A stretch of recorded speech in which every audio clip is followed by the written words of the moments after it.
కార్తీక పౌర్ణమి విశిష్టత. కార్తీక శుద్ధ పౌర్ణమి లేదా కార్తీక పున్నమి అంటే కార్తీక మాసంలో శుక్లపక్షంలో పున్నమి తిథి కలిగిన 15వ రోజు. ఈ సంవత్సరం నవంబర్ 15 శుక్రవారం వచ్చింది. కార్తీక మాసంలో పౌర్ణమి రోజు చాలా పవిత్రమైనదిగా భావిస్తారు. ఈ పౌర్ణమి రోజున శివాలయాల్లో రుద్రాభిషేకం చేయించిన వారికి సకల సంపదలు దరిచేరుతాయి. ఇందులో భాగంగా మహాన్యాసకపూర్వక రుద్రాభిషేకం, ఏకాదశ రుద్రాభిషేకాలను చేయించినట్లయితే కోటి జన్మల పుణ్యఫలం ప్రాప్తిస్తుందని విశ్వాసం. కార్తీక మాసంలో వచ్చే పౌర్ణమిని హిందువులకు పరమ పవిత్రమైన రోజుగా భావిస్తారు. ఇది మహాశివరాత్రితో సమానమైన పుణ్యదినం. ఈ పర్వదినాన్ని త్రిపుర పౌర్ణమి, దేవ దీపావళి అని కూడా అంటారు.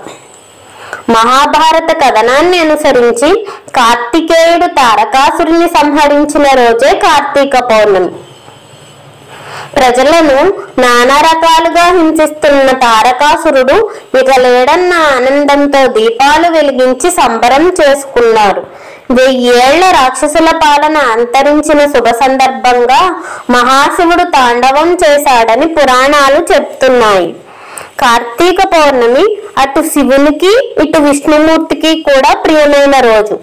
ఈ రోజున దీపం వెలిగిస్తే మనం తెలిసి తెలియక చేసే పాపాలన్నీ హరించుకుపోతాయి. కార్తీక సోమవారాల్లో కార్తీక పౌర్ణమి రోజున రుద్రాభిషేకం చేయిస్తారు. ఈ విశిష్ట దినాన సత్యనారాయణ వ్రతం చేసుకోవటం చాలా శ్రేష్టం. గంగే చ యమునే చైవ గోదావరి సరస్వతి నర్మదే సింధు కావేరి జలేస్మిన్ సన్నిధిం కురు. ప్రధానంగా కార్తీక పౌర్ణమి నాడు తెల్లవారుజామున సముద్రంలో లేదా నదిలో స్నానం చేయటం శుభప్రదం. నదిలో స్నానం చేసే అవకాశం లేని వారు ఉదయాన్నే లేచి స్నాన జపాలు ముగించి ఆలయానికి వెళ్లి దేవుణ్ణి దర్శించుకుంటారు. ప్రత్యేక పూజల్లో పాల్గొంటారు. రోజంతా ఉపవాసం ఉండి సాయంత్రం 365 ఒత్తులతో కూడిన దీపాన్ని వెలిగిస్తారు. రోజుకు ఒక ఒత్తి చొప్పున ఏడాది మొత్తాన్ని సూచిస్తాయి ఈ ఒత్తులు. కొందరు దీపాలను అరటి దొన్నెపై ఉంచి నదిలో లేదా కొలనులో వదులుతారు. ఇంకొందరు శివాలయంలో దీపాలు వెలిగిస్తారు. ఆ వీలు లేని వారు ఇంట్లోనే దేవుని ముందు లేదా తులసి కోట ఎదుట దీపం వెలిగిస్తారు.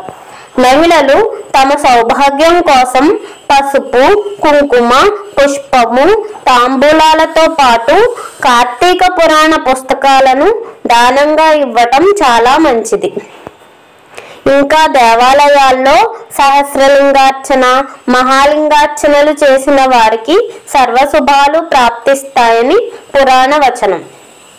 కార్తీక పౌర్ణమి నాడు శివాలయంలో దీపారాధన చేయటం అంటే ముక్కోటి దేవతలను పూజించటమే. సకల పుణ్య నదుల్లో స్నానం చేసిన ఫలం దక్కుతుంది.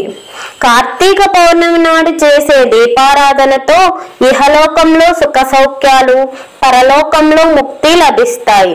కార్తీక పౌర్ణమి జైనులకు, పంజాబీలకు కూడా విశిష్ట పర్వదినం. గురునానక్ జయంతి కూడా ఈ రోజే. ఈ రోజు గంగా మహోత్సవం కూడా నిర్వహిస్తారు. కేదారేశ్వర వ్రతం చంద్రుడు కృతిక నక్షత్రంతో కలిసి ఉన్న రోజు కార్తీక పౌర్ణమి వస్తుంది. ఈ పర్వదినాన నోము నోచుకునే ఇంట కేదారేశ్వరునికి మర్రి చెట్టు ఊడలను తోరణాలుగా, మర్రి పండ్లను బూరెలుగా, మర్రి ఆకులను విస్తర్లుగా పెట్టి పూజలు చేయటం పురాతన కాలం నుంచి సంప్రదాయంగా వస్తోంది. కేదారేశ్వర వ్రతం భార్యాభర్తల మధ్య ప్రేమను పెంచుతుందని పురోహితులు చెబుతున్నారు. ఆది దంపతులకు ఇష్టమైన ఈ వ్రతాన్ని ఎలా పాటించాలంటే కేదారేశ్వర వ్రతంలో 21వ సంఖ్యకు చాలా ప్రాముఖ్యత ఉంది. ప్రభుం ప్రాణనాదం విభుం విశ్వనాదం జగన్నాథనాదం సదానందభాజం భవద్భవ్యభూతేశ్వరం భూతనాదం శివం శంకరం శంభుని సానమీడే. ఓం నమః శివాయ. భక్తజన రక్షక పాహిమాం పాహిమాం అంటూ ముక్కంటిని స్తుతించుకుని కేదార వ్రతాన్ని ప్రారంభించాలి. 21 పేటల పట్టు లేక నూలు దారాన్ని తోరంగా ధరించాలి. 21 మంది ద్విజులను పూజించిన తర్వాత కలశం లేదా ప్రతిమలోనికి కేదారేశుని ఆవాహనం చేయాలి. పూజలో గోధుమ పిండితో చేసిన 21 అరిసెలు, పాలు, పెరుగు, నెయ్యి, పాయసాలతో పాటు 21 రకాల ఫలాలను, కూరలను నైవేద్యంగా సమర్పించాలి. తప్పనిసరిగా తేనె ఉండాలి. ఈ వ్రతంలో 21వ సంఖ్యకు ప్రాముఖ్యత. ఎందుకంటే శిశువు పుట్టినప్పుడు ఏకవిసంతి 21 దోషాలు ఉంటాయి. కేదారుని పూజించటం వల్ల ఈ దోషాలు నశిస్తాయి.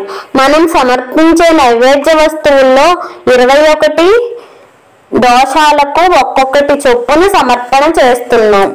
అరిసెలను గోధుమలతో చేయడంలో కూడా ఒక ఆరోగ్య జ్యోతిష్య రహస్యం ఉంది. గోధుమలు సూర్యునికి ప్రీతికరమైన ధాన్యం. సూర్యుడు మనకు ఆయువునిచ్చేవానిగా జ్యోతిష్యం పేర్కొంది.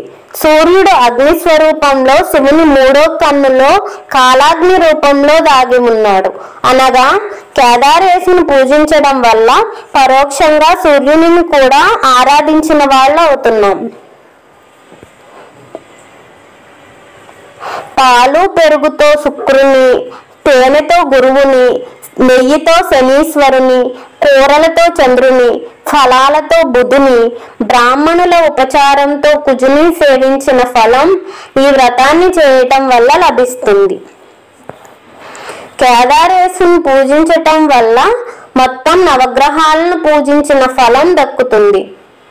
సంఖ్యాపరంగా 21కి ఏక సంఖ్య చేసినట్లయితే 2 + 1 3 వస్తుంది. ఈ 3 అనేది త్రిమూర్తి తత్వానికి సంకేతం. అందుకే ఈ వ్రతంలో 21వ సంఖ్యకు అంతటి ప్రాముఖ్యమని పురోహితులు చెబుతున్నారు. ఈ వ్రతాన్ని ఏకదాటిగా 21 సంవత్సరాల పాటు నిర్వహించి 21వ సంవత్సరం పూజాంతంలో ఉద్యాపనం చెప్పుకోవాలి.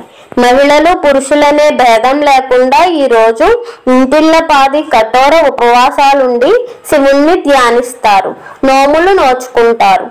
ఈ నోము నోచుకున్న వారికి అష్టైశ్వర్యాలకు, అన్నవస్త్రాలకు లోటుండదని భక్తులకు అపారమైన నమ్మకం. పవిత్ర మనస్సులతో పరిశుభ్రమైన నీరు, ఆవు పాలు, చెరకు, కొబ్బరికాయలు, తమలపాకులు, పువ్వులతో పూజలు చేసి కర్పూర నీరాజనం చేస్తారు. అనంతరం నక్షత్ర దర్శనం చేసుకుని స్వామికి నివేదించిన వాటినే ప్రసాదంగా తీసుకుంటారు. శ్రీ కేదారేశ్వర వ్రతకథ. పరమేశ్వరుని అర్ధాంగి పార్వతి తన పతి శరీరంలో అర్ధ భాగం పొందే నిమిత్తం చేసిన వ్రతమగు కేదారేశ్వరుని వ్రతం గురించి చెబుతాను, శ్రద్ధతో వినవలసిందని సూతుడు శౌనకాదుకులకు చెప్పారు. శివుడు పార్వతీ సమేతుడై కైలాసంలో నిండు సభలో కూర్చుని ఉన్నాడు. సిద్ధ సాధ్య కింపురుష యక్ష గంధర్వులు శివుణ్ణి సేవిస్తున్నారు. దేవ మునిగణములు శివుణ్ణి స్తుతిస్తున్నారు. ఋషులు, మునులు, అగ్ని, వాయువు, వరుణుడు, సూర్యచంద్రులు, తారలు, గ్రహాలు, ప్రమదగణాలు, కుమారస్వామి, వినాయకుడు, వీరభద్రుడు, నందీశ్వరుడు సభలో ఉపవిష్ణులై ఉన్నారు. నారద తుంబురాదులు శివలీలను గానం చేస్తున్నారు. రసాల, సాల, తమల, ఒకుల, నారికేళ, చందన, పనస, జంబూ వృక్షములతోనూ, చంపక, పున్నాగ, పారిజాతాది పుష్పాలతోనూ, మణిమయ మకుట కాంతులతో చెలువొందు నదీనద పర్వతములతోనూ చతుర్దశ భువనాలు పులకిస్తున్నాయి. అలాంటి ఆనంద కోలాహలములలో భృంగురిటి అనబడే శివభక్త శ్రేష్ఠుడు ఆనంద పులకితుడై నాట్యం చేయసాగాడు. అతడు వినోద సంభరితములైన నాట్యగతులతో సభాసతులను శివుడిని మెప్పిస్తూ ఉన్నాడు. శివుడు అతనిని అభినందించి సింహాసనం పైన ఉన్న పార్వతిని వీడి సింహాసనం నుండి లేచి భృంగురిటిని తన అమృత హస్తంతో తట్టి ఆశీర్వదించాడు. అదే అదనులో భృంగి మొదలైన వంగిమాగాదులు శివునికి ప్రదక్షిణం చేసి నమస్కరించారు. ఇది గమనించిన పార్వతి భర్తను చేరి, నాదా, నన్ను విడిచి నీకు మాత్రమే వీరెలా నమస్కరించిరి? ఆటపాటలతో మిమ్మల్ని మెప్పించి మీ నుండి నన్ను వేరుపరిచి ఇలా ఎలా చేశారని ప్రశ్నించింది. అప్పుడు సదాశివుడు సతీమణి పార్వతిని దగ్గరకు తీసుకొని, దేవి, పరమార్థ విధులైన యోగులు నీ వలన ప్రయోజనం కలుగజేయబడవని నిన్ను ఇలా ఉపేక్షించి నాకు మాత్రమే నమస్కరించారని జవాబిచ్చాడు. సాక్షాత్ పరమేశ్వరుని ఇల్లాలునై ఉండి ఆ దండ ప్రణామములకు నోచుకొని అయోగ్యరాలని కోపగించి ఈశ్వరునితో సమానమైన యోగ్యతను ఆర్జించటం కోసం తపస్సు చేయాలని నిశ్చయించుకుంది. కైలాసాన్ని వదిలి శరభ శార్దూల గజములు గల నాగగరుడ చకవాక పక్ష సముదాయంతో నానావిధ ఫలపుష్ప తరులతాదులతో కూడుకొని ఉన్న సస్యశ్యామలమైనటువంటి గౌతమాశ్రమానికి వచ్చింది. ఆశ్రమవాసులు ఆమెను చూచి అతిథి మర్యాదలు చేసి, తల్లి, నీవెవరివి? ఎక్కడి నుంచి వచ్చినావు? నీ రాకకు గల ఆగత్యమేమిటి అని పార్వతిని ప్రశ్నించారు. వారి ప్రశ్నలకు పార్వతి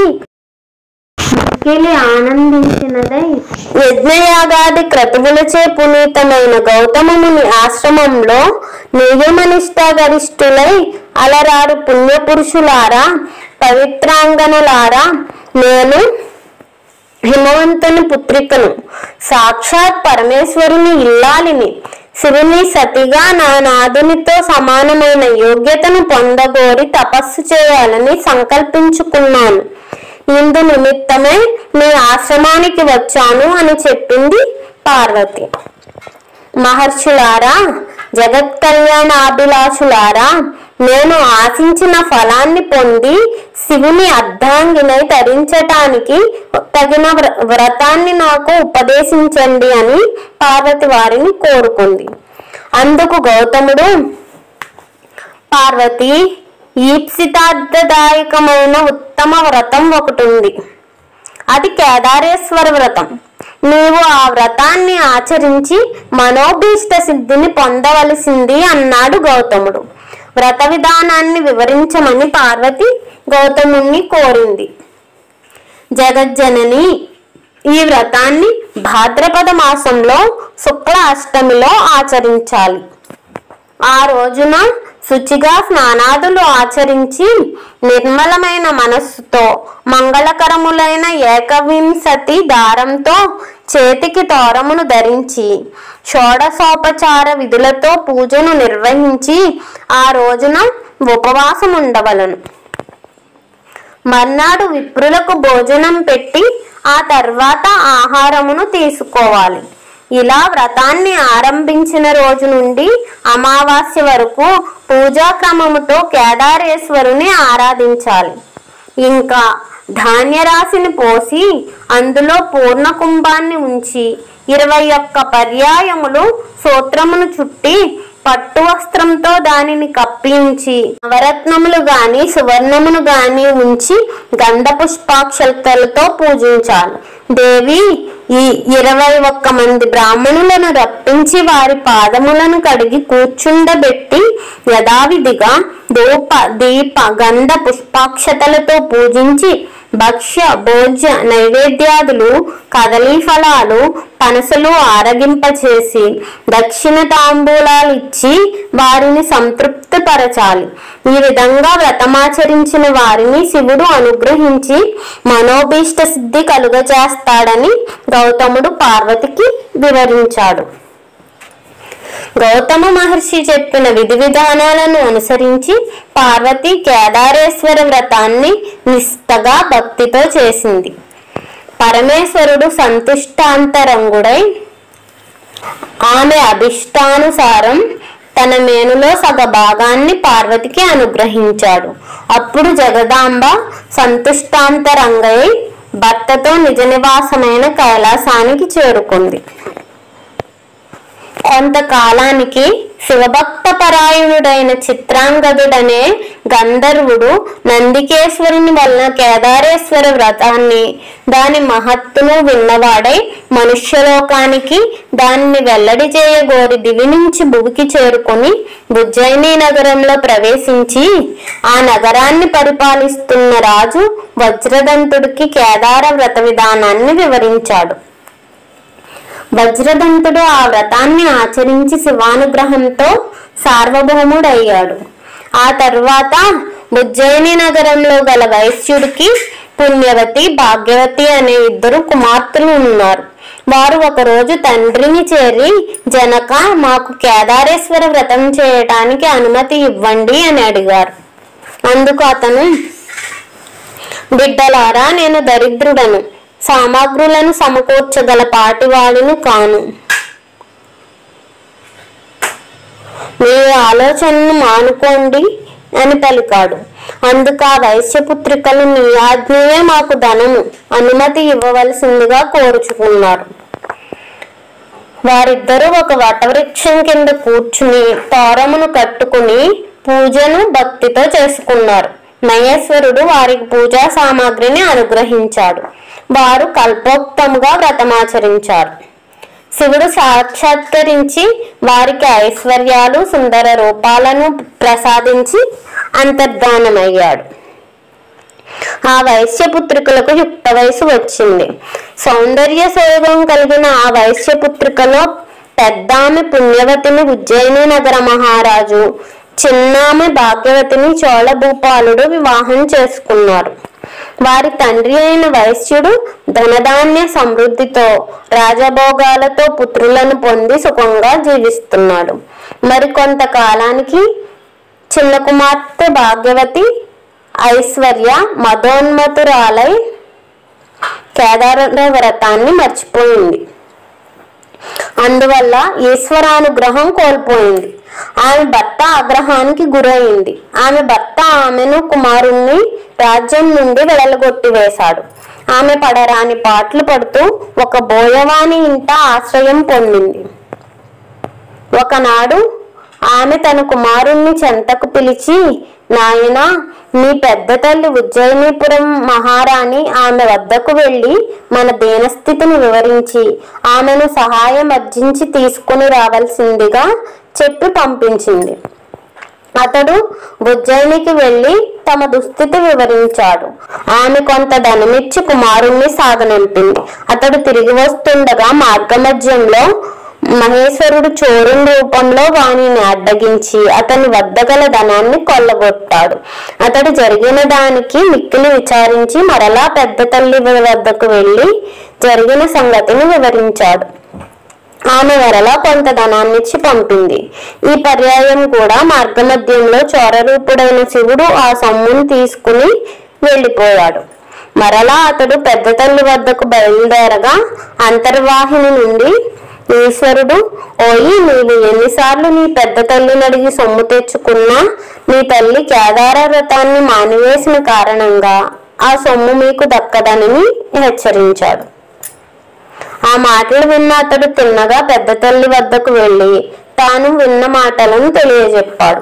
అప్పుడు ఆమె బాగా ఆలోచించి అతడి చేత కేదార వ్రతం చేయించి డబ్బులిచ్చి పంపింది. తల్లితో కేదార వ్రతం చేయవలసిందిగా చెప్పమన్నది. అతడు ఆ ప్రకారం తల్లి వద్దకు వెళ్లి పెద్ద తల్లి ఇచ్చిన సొమ్మును ఇచ్చి వ్రతం చేయవలసిందని పెద్దమ్మ చెప్పిన మాటలను చెప్పాడు. గుర్తు కలిగిన భాగ్యవతి భక్తితో కేదార వ్రతాన్ని చేసింది. ఆమె భర్త మందీమార్ధలంతో వచ్చి ఆమెను, కుమారుణ్ణి రాజధానికి తీసుకొని వెళ్ళాడు. భాగ్యవతి ప్రతి సంవత్సరం కేదార వ్రతం చేస్తూ శివానుగ్రహం పొంది సుఖశాంతులతో, సౌభాగ్య సంపదలతో జీవిస్తున్నది. కేదారేశ్వర వ్రతం సంపూర్ణం. ఓం నమః శివాయ. ఈ వీడియో కనుక మీకు నచ్చినట్లయితే లైక్ చేసి, షేర్ చేసి, సబ్స్క్రైబ్ చేయవలసిందిగా కోరుకుంటున్నాను. Thank you.